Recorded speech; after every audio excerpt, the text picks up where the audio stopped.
Hey guys, welcome back. This is History of Futurama, Season 5, Episode 2 of my show, which is also going to be about Episode 2. Now, Episode 2 in Season 5 of Futurama is known as Jurassic Park.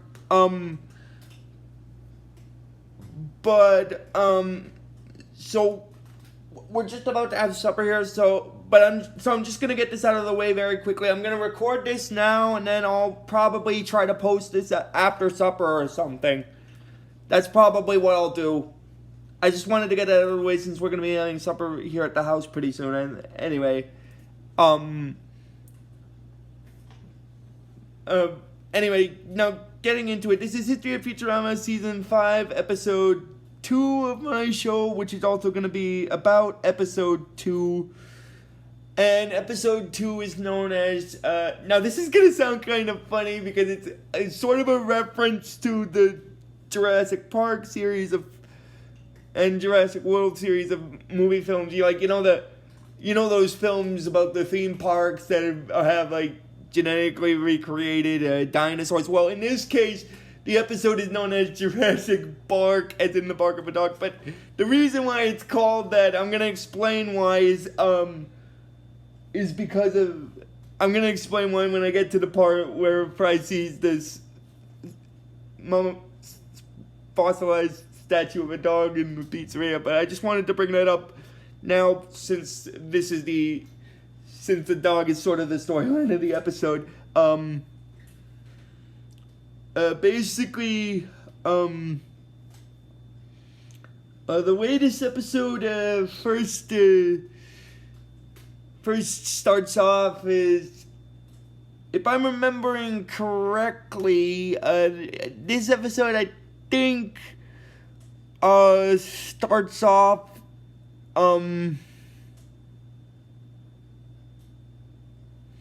with a flashback of Fry basically making a pizza delivery, and the funny thing is the pizza delivery is actually for the dog because oh my god, I'm sorry, but it's hilarious. It's hilarious. He goes to this building and he rings the doorbell for them, and he said that pizza delivery here for Mr. Seymour. And then the guy that's on the intercom basically tells Fry that there's no one named that here or anywhere, and he hopes that in time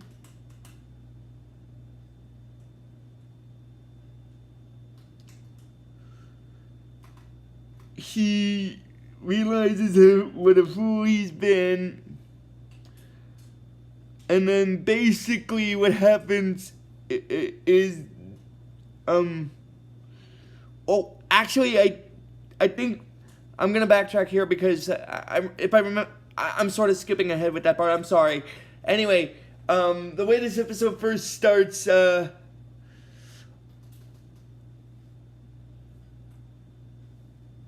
off is, well, actually I don't think I skipped ahead. Anyway, basically getting back into what I was saying before, Fry basically goes away after he does that, and then he sees this dog in the alleyway, and then basically he decides to give him the pizza, but he tells the dog if Mr. Finucci asks, his name is more answers, and then basically Fry is basically telling him that he likes him and he's not judging him like all the other dogs, and he wonders if he is, but he said that nah, they understand each other. And then basically what happens is after that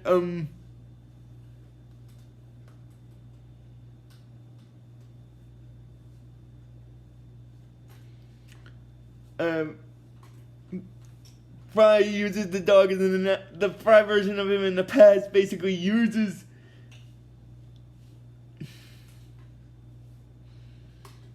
the version of him as an analogy.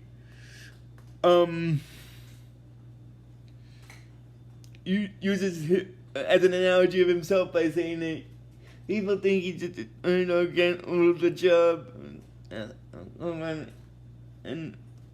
stuff, and he said that and then after that he says goodbye to him, and then he does the whole thing with the whole thing with the live long and prosperous thing, and then in the next segment of the scene, what happens is then it goes into the present timeline, as in the year 3000, where Fry actually is in the series.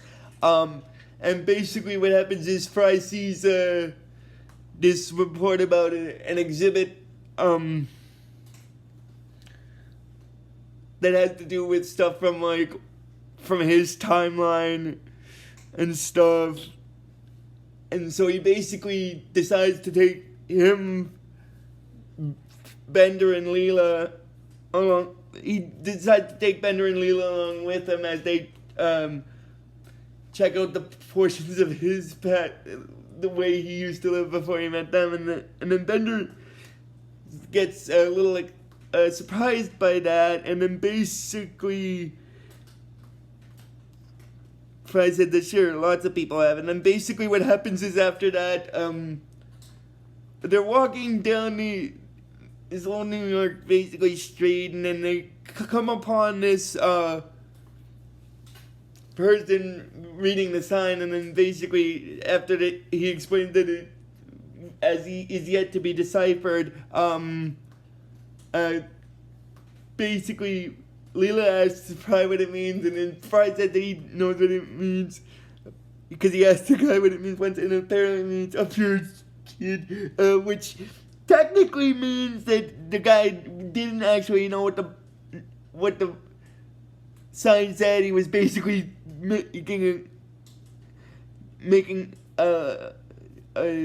telling Fry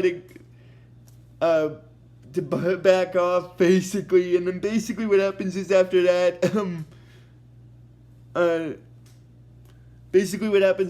is then Fry basically goes into this other exhibit,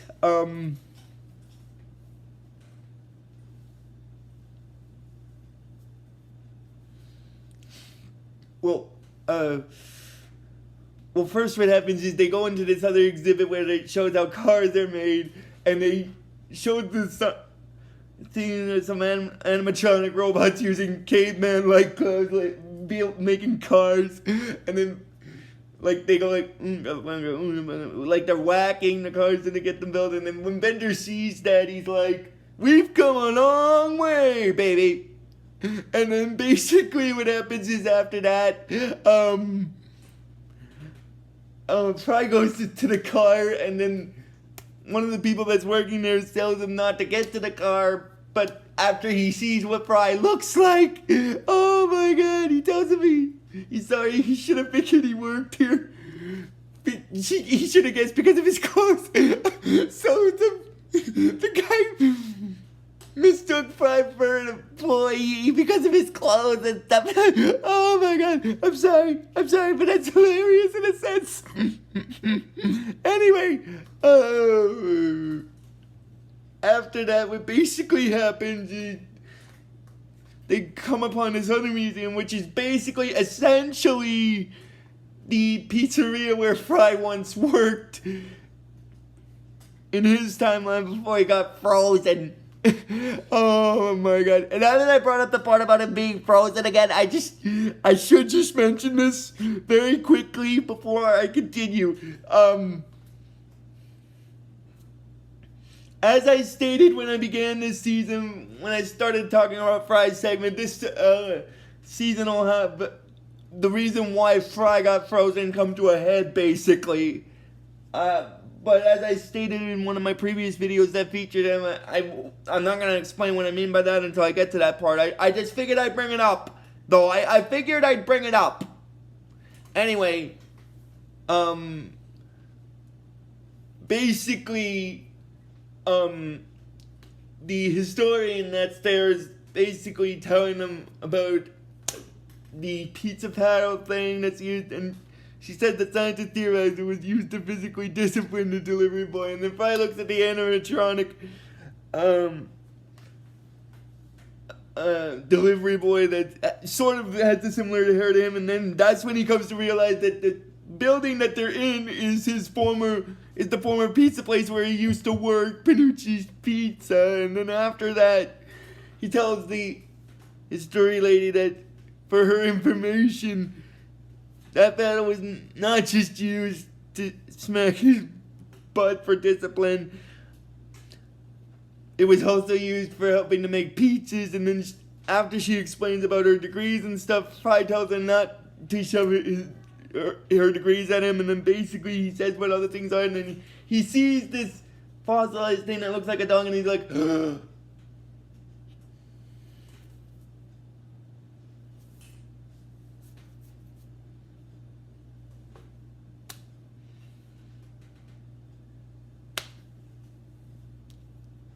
And then basically, what happens is, then it goes into this, then the flashback segment starts, the segment I talked about before, where Fry goes to deliver the pizza for Seymour, but he ends up giving it to the dog instead.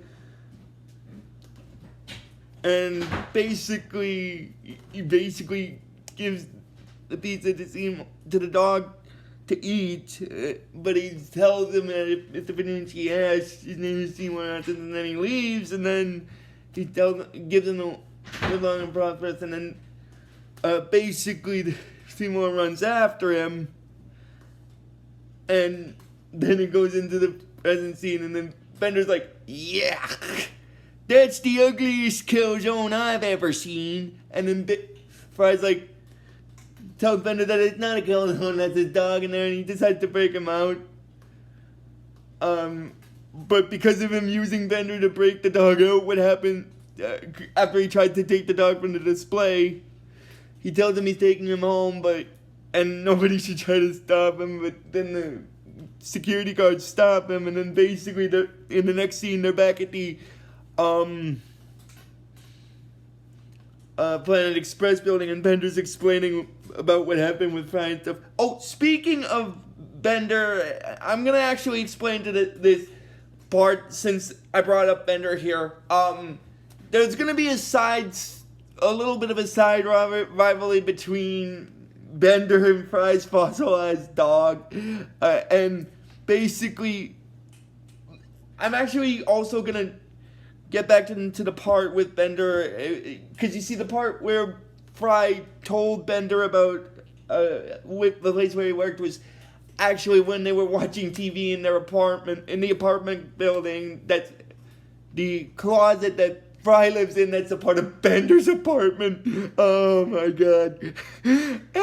Anyway, and then basically they're saying that Bender is basically what Bender's doing for the talent show is being a magician, basically, and Fry is basically his assistant. Oh my god, which is kind of funny. And then basically what happens is, I just wanted to get that out of the way, since the magic segment of it actually plays a hand in what happens. Oh my god. Anyway, what happens is after that, Fry tells them that, getting back into what I was saying before I backtracked there, Bender explains to them that after that Fry was ejected by the guards and he was mortified by it, and then basically Fry says that it's not right for him to for them to make his dog a part of an exhibit, and then basically Leela tells him about protesting. If he's that depressed about it, why doesn't he try to protest? And then basically, yeah. Sorry. What do you like on the burger? Barbecue sauce and mustard. And mustard? Do you want macaroni salad? No. Nope. Okay. But maybe some veggies instead. Sorry about that. It's just about supper anyway. Basically, the professor is explaining about how many emotions are saying that all people don't respect their ancestors' bones, and then basically Bender says that protesting never works, but then Fry says that Bender's right, but he decides to give it a shot anyway. And then basically, after he tries to get the people to chant with him about his dog, and then he just tells them that he will perform his people's native dance, and then basically, which is the hustle thing, which is the type of dance that was done in the 90s and early 2000s. It's complicated. Anyway,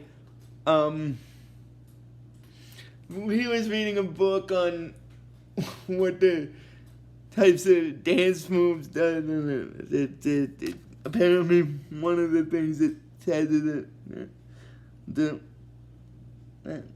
they have God grant them like a Trans Am and stuff. Oh my God, it's weird. Anyway,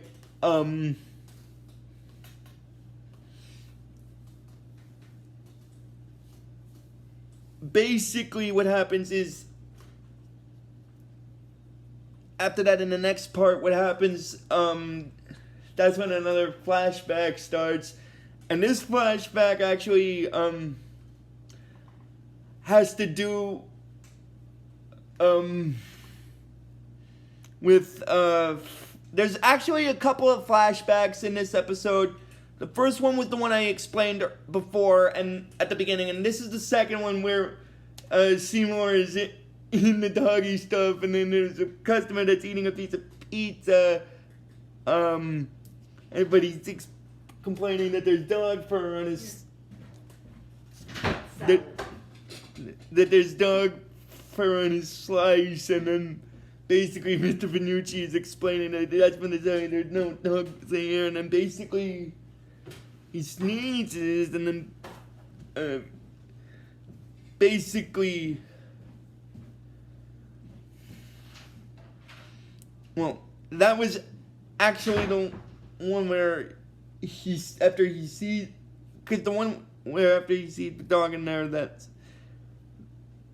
that was the one that was from the beginning segment of the episode, like not the actual beginning, but like the segment of it where they go to that stuff, and then then it's the next one that I'm talking about, and then there's the one where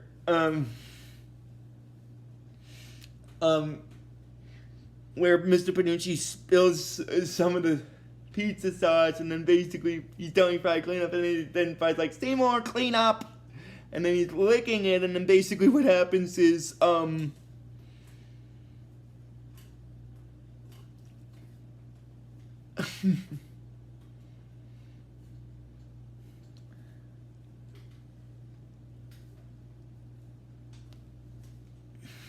well, actually, the part where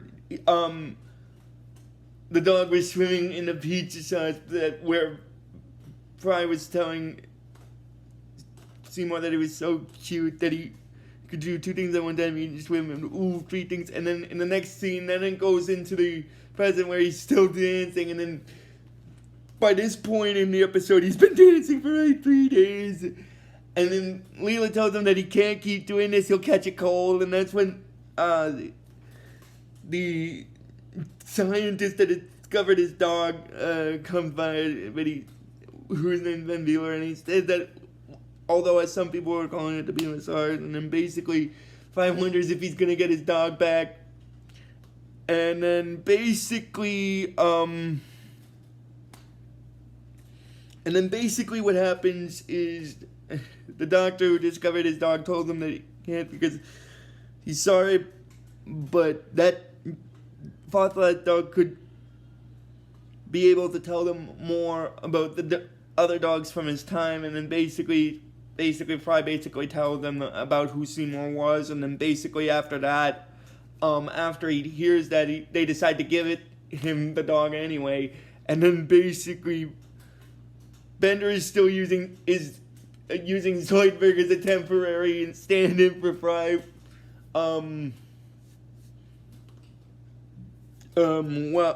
Whereas because he's busy with the dog, and then after he does a magic trick Zoidberg goes out of the magic trick and says that he was all in this part, it's magic, and then basically Bender starts hitting Zoidberg and he's like, "You're not fit to wear Fry's leotard." And then basically that's when Fry and the professor come in, and then basically they tell them that they have some good news. And then Bender thinks that the good news is that Fry's back, and that he wants to looking for a dumpster to put that fossil in. But the professor tells Bender that that's not the good news that they meant. He discovered the actual good news is that he discovered that Seymour's brain was fast fossilized, preserving his cellular structure. And then basically, to Fry, what that means is basically he's like, that means we can clone him. Which means we can clone him. Seymour will live again. And then everyone's ecstatic about that. And then basically, Zoidberg's like, a little lean moo. And then Fry's telling Bender that, can he believe it? He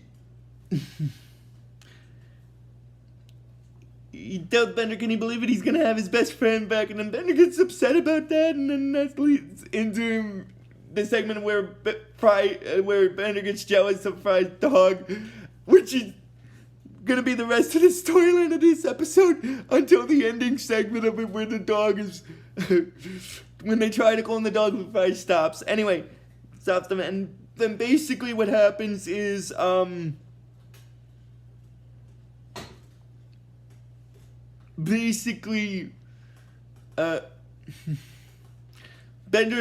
Fry starts putting up dog stuff for Seymour, but Bender thinks it's for him, and then basically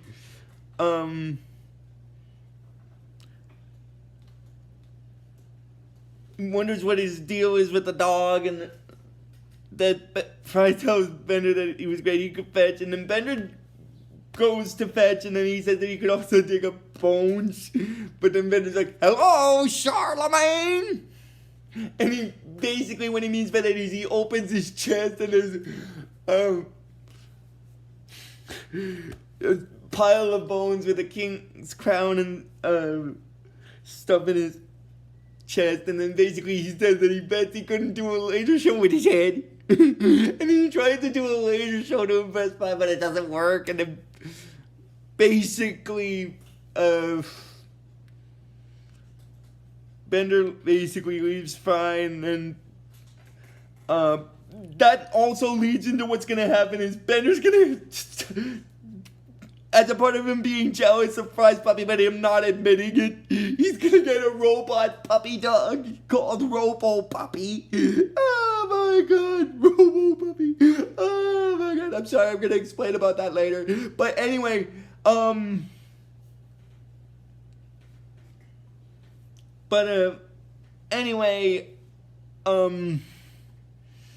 what happens is after that, in the next scene, they're back in the Planet Express building, and Leela and Amy are practicing hand-to-hand combat, and then Fry's telling them, could they hurry it up? But Leela's apologizing to Fry, but they have to practice hand-to-hand combat in case an enemy knocks their ray gun out of their hands and it flies way across the floor. And then Fry told them that, well, can they do it somewhere else? He's gonna set up Seymour's doggy bed, and he says okay. And then basically what happens is after that,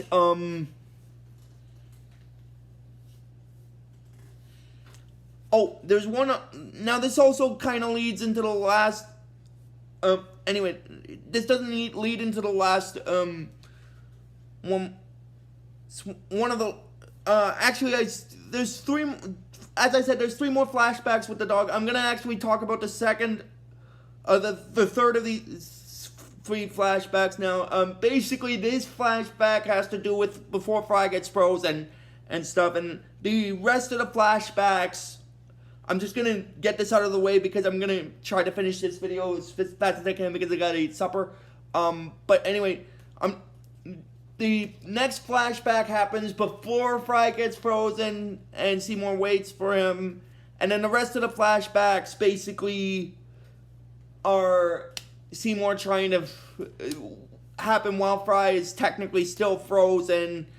And he's trying to get his family to find him while they're having New Year's brunch. And then he goes to the cryogenics lab and stuff. And then the cryogenic person wants to freeze the dog until the owners come to get him. And then the guy mentions that he tells his boss that he can't solve everything by freezing him. And he tells them that he thinks that he's forgetting their motto, and you can solve all your problems. And basically the motto is, you can solve all your problems by freezing them. And then basically his parents come to pick up the dog, and then the mom basically explains that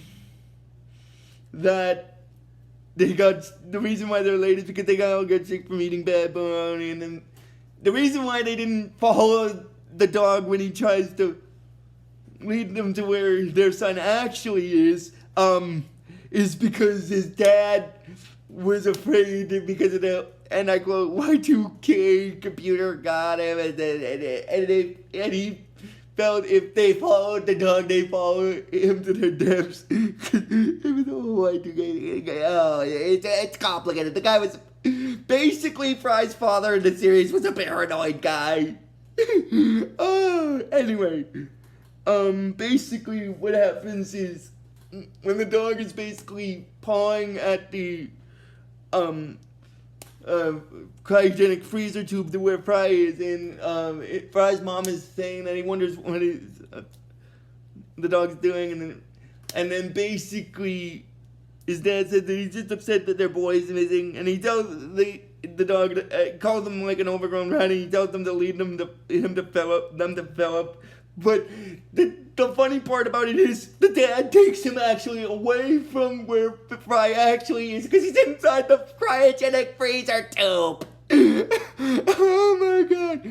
Anyway, that's the last actual flashback I'm gonna talk about because the rest of this is all. The rest of this episode takes place in the current timeline, and then basically what happens is after the professor gets the basically, I'm gonna get back into where I was with Bender and stuff. He basically gets this robot puppy dog called Robo Puppy because he's essentially jealous of Fry's dog, and then basically Amy tells him that he's jealous of Fry's dog, and that's cute.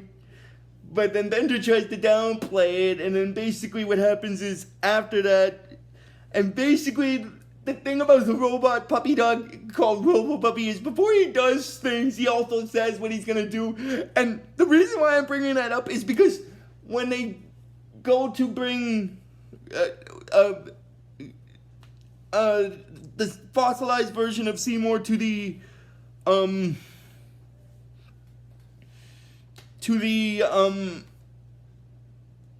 clonomat to get him clonified, basically what happens is they basically go into the sub basement, which is basically at the Earth's core, basically. Oh my god! And then I just wanted to backtrack to that, and then basically that's when Robo Puppy does. He's like, "Robo Puppy commencing 2-hour yipping session," and then he starts barking, and then Bender gets annoyed with him because of that. He starts kicking, and he kicks him, and then the Robo Puppy dog is like, "Robo Puppy mistreatment alert! Robo Puppy mistreatment alert!" And then basically what happens is after that,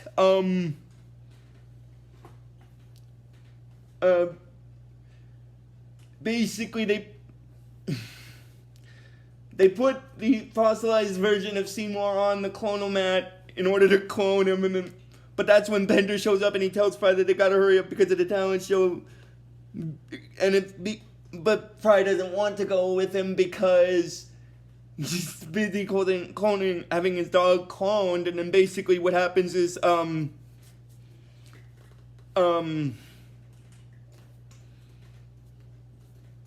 then basically what happens is Bender gets annoyed with him after he said that, after Fry tells him to leave him alone she said that that's how it is, huh? He thought he was his friend, but if he loves his dog so much, then maybe he'd like to play fetch, and he basically throws the fossilized version of Seymour into the lava pit, and then he starts laughing about that, and Fry's upset about that, and then basically Bender tells Fry that he's all he's got, and then in the next scene, Fry starts hitting Bender and telling him he hates him. You evil metal man. And that's actually kind of funny because he'll do the same thing with the robot devil in the final episode of this season that I'm going to talk about. But the only difference between the robot devil one and this one is it'll be in operatic form. I'll explain what I mean by operatic form after when I get to that episode. I just wanted to bring it up though since I brought it up. And then Bender said that, so anyway, his dog's destroyed, now they're friends again. But then the professor basically explains that there's a slim chance that there's a slim chance that Seymour will survive because the thing he's fossilized with is a mineral called donomite, which I don't know if that's an actual mineral in this timeline or if it's a mineral specific to the year 3000 whenever it happens. But basically, as he said, apparently the donomite is supposed to be somewhat heat resistant. So it could survive in the lava for a little bit, and then for like essentially a few minutes. And then that's when Fry decides to run after the dog to try to get him.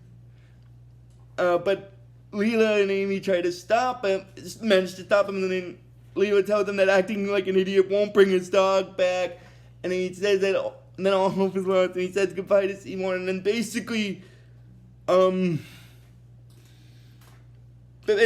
and then basically Fry starts crying, and then Bender's trying to cheer him up, and he tells Fry that he assumed that he was just pretending to like the dog to play with his emotions, and then basically, what happens is after that, he realizes how stupid he's been and he decides to go in and get the dog. And then basically what happens is the professor gets annoyed with him for that. And he's like, I'm a professor. Why aren't you listening to me? You can't go in there because you'll melt.